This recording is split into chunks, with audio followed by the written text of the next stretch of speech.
Hello. I am Thomas and today I will show you how the hole calculation for thread forming screws for metal and plastic works.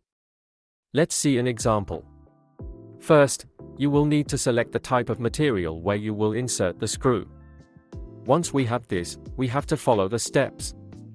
Firstly, we have to choose the units in which you want to calculate the dimensions of the hole.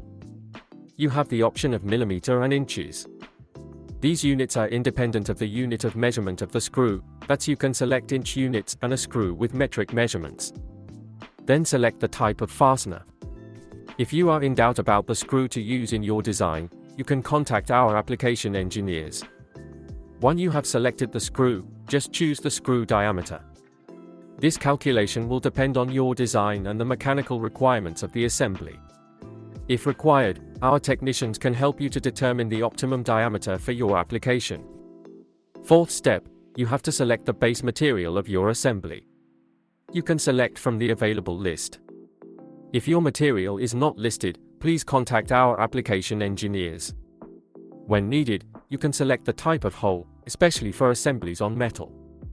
In this case, we offer different types of holes that can be considered drilled or injected.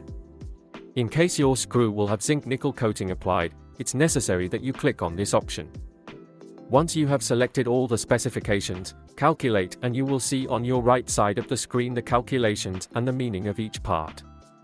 You can download the calculations in PDF format.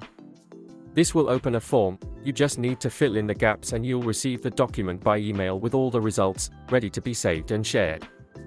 Hope this video helps you understand better how this tool works, but if you have any questions, don't hesitate to contact our application engineers.